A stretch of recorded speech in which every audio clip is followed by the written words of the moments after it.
الحمد لله وكفى وسلام على عباده الذين اصطفى أما بعد فأعوذ بالله من الشيطان الرجيم بسم الله الرحمن الرحيم ألا بذكر الله تطمئن القلوب صدق الله المولانا العظيم সবাই একবার দরুদ শরীফ করি আল্লাহুম্মা সাল্লি আলা সাইয়্যিদিনা ওয়া নাবিয়িনা ওয়া শাফিঈনা ওয়া হাবিবিনা মাওলানা মুহাম্মদ সাল্লাল্লাহু আলাইহি ওয়া আলা আলিহি ওয়া আসহাবিহি ওয়া বারাকা ওয়া সাল্লাম।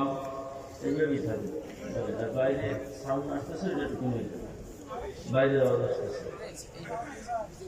আল্লাহ পাকের শুকরিয়া যে ফিতনার জামানায় আল্লাহ পাক আপনাকে আমাকে দুনিয়ার ভিতরে সবচেয়ে উত্তম মজলিস, দামি মজলিসে বসার তৌফিক দান করেছেন। শুকরিয়া দান করি আলহামদুলিল্লাহ।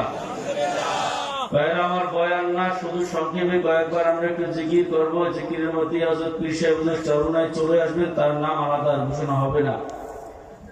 আমরা যে মজলিসে বসছি, এই মজলিসটা এখন আল্লাহ পাকের জিকিরের মজলিস। কার জিকিরের মজলিস?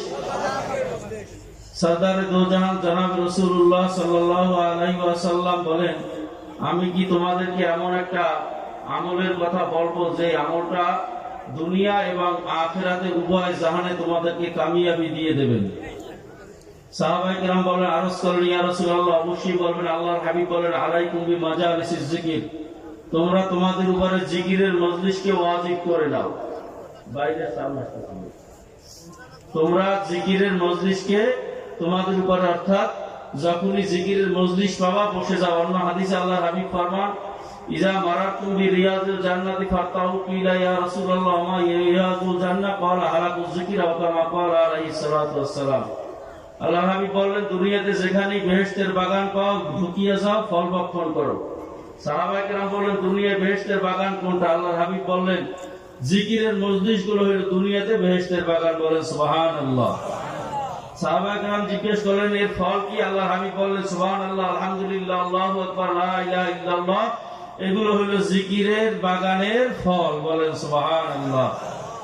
এরপর আল্লাহর হাবিব বললেন, যখন তুমি জিকিরের মজলিস থেকে ফারেগ হবা, তখন তোমার জিহ্বাখানা মাওলার জিকিরে তুমি ভিজাইয়া রাখো। কার জিকিরে? আল্লাহর জিকিরে আমরা ভিজাইয়া রাখতে চাই কি চাই না? আল্লাহর হাবিব সাল্লাল্লাহু আলাইহি ওয়াসাল্লামকে জিজ্ঞেস করলেন, ইয়া রাসূলুল্লাহ, ইয়া হাবিবাল্লাহ, কিয়ামতের ভিতরে, কিয়ামতের ময়দানে সবচেয়ে বেশি মর্যাদাবান হবে কোন ব্যক্তি? সবচেয়ে দামি, সম্মানিত হয়ে উঠবেন কোন ব্যক্তি? আল্লাহর হাবিব উত্তর দিলেন, আয-যাকিরিন আল্লাহ কাসীরা ওয়া যাকিরাত, দুনিয়াতে যারা বেশি বেশি আল্লাহকে ডাকছে। সুবহানাল্লাহ বলবেন না? সাহাবায়ে কেরাম জিজ্ঞেস করলেন, ইয়া রাসূলুল্লাহ, শহীদদের চেয়েও কি তাদের মর্যাদা বেশি, যারা জীবনকে বিলিয়ে দিয়েছে, গর্দান কাটাই দিয়েছে ময়দানে? আল্লাহর হাবিব বললেন, যদি শহীদ, যদি মুজাহিদ তার তরবারিও ভেঙে ফেলে, যদি আহত হয়ে জমিনের পরে গড়াগড়ি খায়, তারপরও কিয়ামতের ময়দানে যাকিরের মর্যাদা আল্লাহর কাছে বেশি। এখন কি মনে করেন, জিকির বেশি করা লাগবে না কম করা লাগবে? আল্লাহর পাক নিজে বলেন, ইয়া আইয়ুহাল্লাযীনা আমানু যকুরুল্লাহা যিকরান কাসীরা, হে ঈমানদারেরা, আমি মাওলার জিকির করো, তবে বেশি করিয়া করো। ওয়াসাব্বিহুহু বুকরাতাও ওয়া আসীলা, বিশেষ করে সকাল সন্ধ্যা দুইটা টাইম আমি মাওলার তাসবিহ তাহলিল আদায় করো। ভাইরা আমার, আজরাইল আলাইহিস সালাতু ওয়াস সালাম আপনার আমার প্রত্যেকের সামনে দেখা দেবে কি দেবে না? জোরে গান দেবে কি দেবে না? কারো কাছে কি খবর দিয়ে আসবে না কি যে আমি কিন্তু আসতেছি? দেবে। আল্লাহর হাবিব বলেন, তোমার জিহ্বাখানা মাওলার জিকিরে জারি করিয়া রাখো, যেন আজরাইল যখন যে অবস্থায় আসিয়া তোমাকে জিকির অবস্থায় পায়। কারণ মউতের সময় যদি ঈমান নিয়ে কবরে যাওয়া নসিব না হয়, এর চেয়ে বদনসিব আর হইতে পারে না।